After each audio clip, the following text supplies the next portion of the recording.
नमस्कार दोस्तों, D fine art एक विशिष्ट कला सिद्धांत की आज की क्लास में आप सभी का फिर से स्वागत है।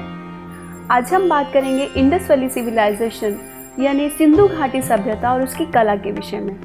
लेकिन उससे पहले अगर आपने हमारा चैनल डी फाइन आर्ट एक विशिष्ट कला सिद्धांत को सब्सक्राइब नहीं किया है तो उसे ज़रूर सब्सक्राइब करें।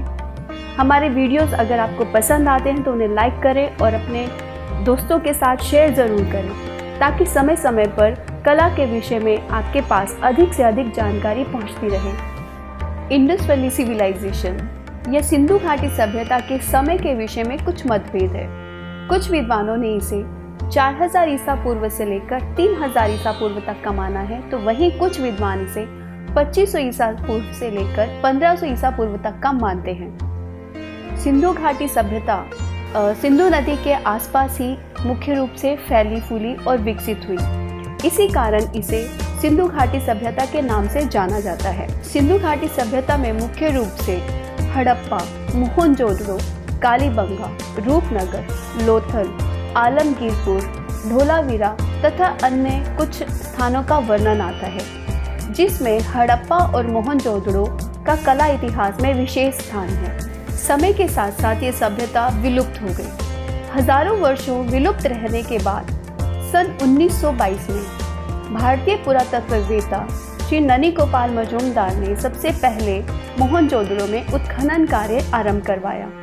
जब वे वहां उत्खनन कार्य आरंभ करवा चुके थे तो एक दिन बलूच कबायली डाकुओं ने वहां आक्रमण कर दिया और वहां ननी गोपाल मजूमदार की हत्या करके उत्खनन में निकला सारा पैसा, सोना चांदी लेकर भाग गए। इसके बाद sir John Marshall, Stuart Piggott, Charles Masson और सर एलेक्जेंडर कनिंघम ने अनेक वर्षों तक मोहनजोदड़ो में उत्खनन कार्य करके हजारों वर्ष पुरानी इस सभ्यता और उसकी कला को दुनिया के सामने प्रस्तुत किया।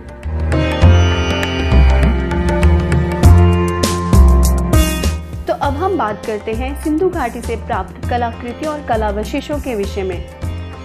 सिंधु घाटी सभ्यता अपनी नगर योजना के लिए विश्व भर में प्रसिद्ध है।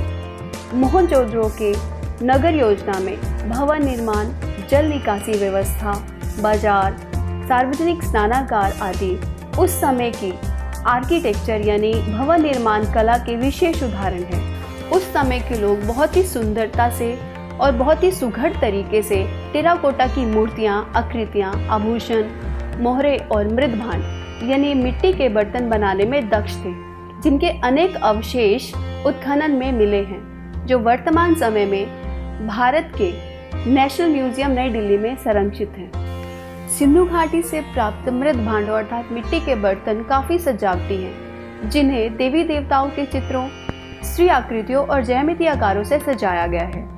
कुछ बर्तनों पर ज्यामितीय आकार जैसे वृत्त, आयत, रेखाएं, कोण आकारों से सजावट की गई है, तो कुछ मृद भांडों पर फूल, पत्ते आदि आकृतियां बनाकर सजाया गया है।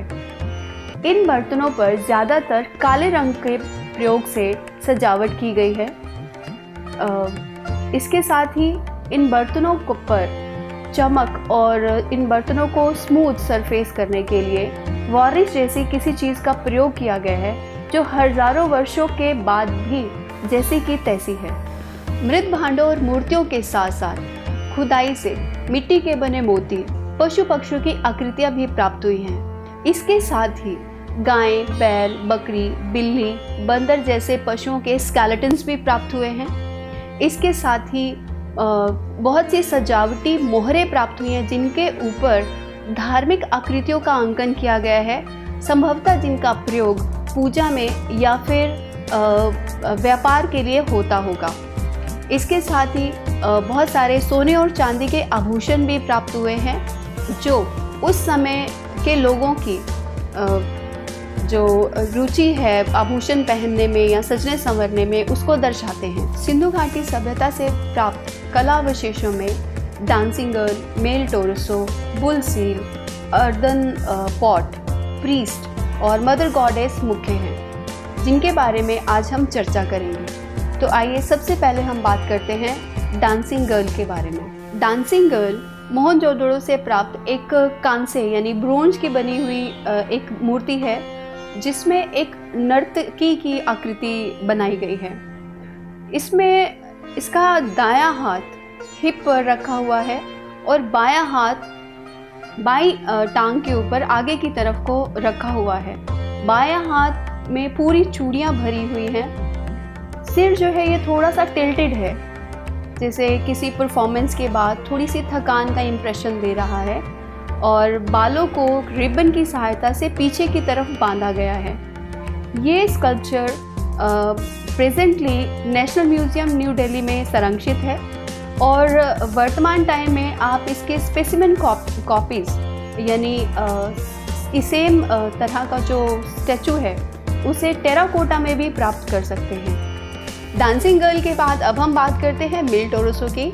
मिल टोरसो एक ऐसा स्कल्पचर है जिसे लाइमस्टोन से बनाया गया है, और ये हड़प्पा की खुदाई से प्राप्त हुआ है। 5000 वर्ष पहले का स्कल्पचर है। इस स्कल्पचर का सिर नहीं है, इस स्कल्पचर की बाजू नहीं है, इसके पैर भी नहीं है, और ये बहुत ही शानदार धड़ है जिसमें ह्यूमन फिगर का बहुत ही सटीक और बहुत ही गहनता से अध्ययन करने के बाद इसको बनाया गया लगता है। इसमें गर्दन की जगह पर को खाली छोड़ा गया है, और उसके अंदर एक होल है जिससे ये लगता है कि इसके अंदर अपनी चॉइस से सिंगल हेड या मल्टीपल हेड्स को हम ज्वाइन कर सकते हैं।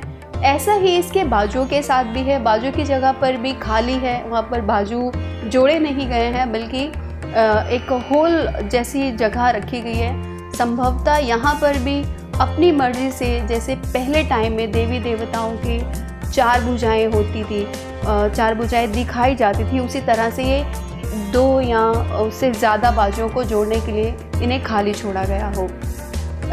इसमें चेस्ट और स्टमक को बहुत ही परफेक्शन के साथ दिखाया गया है। अगर हम इस धड़ की बैक साइड पे देखें तो बैक साइड में जो इसका रीढ़ की हड्डी होती है उसको भी एक सिंगल लाइन के साथ बड़ी सुंदरता से दिखाया गया है।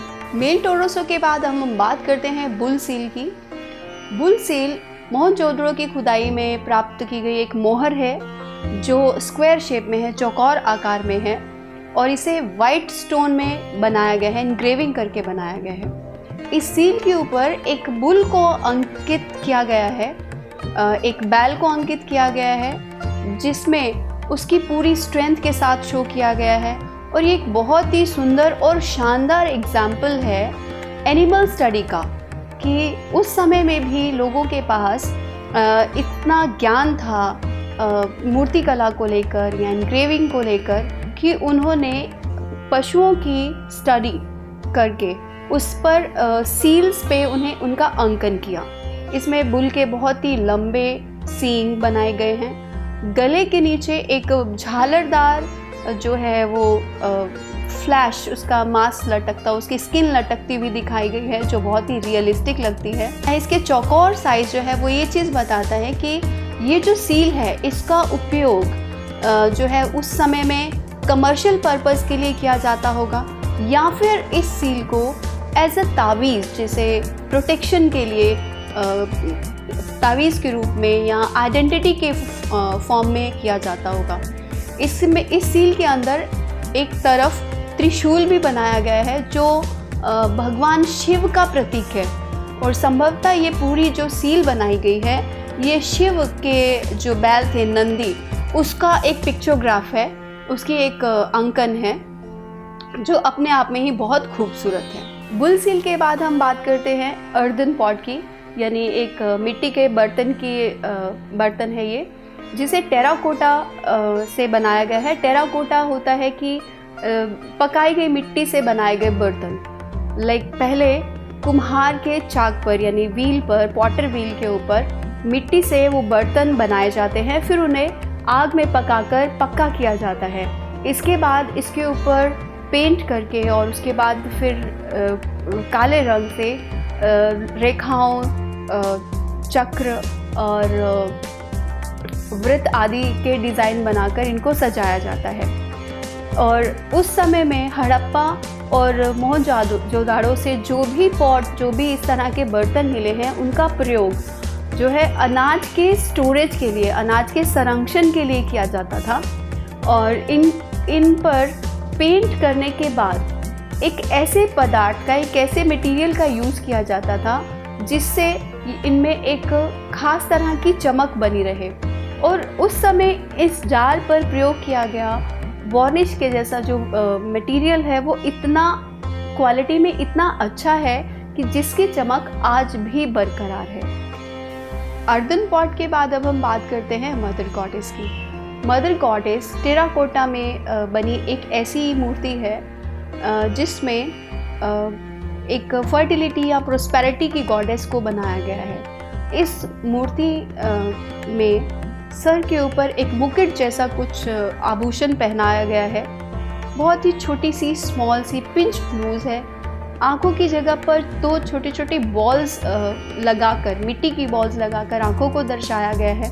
और जो इस पर आभूषण पहनाए गए हैं वो सभी के सभी उस बॉडी के साथ फिक्स्ड हैं। बॉडी के ऊपर एक धोती नुमा एक छोटा सा कपड़ा है, इसके अलावा कुछ और कपड़ा नहीं है उसके ऊपर।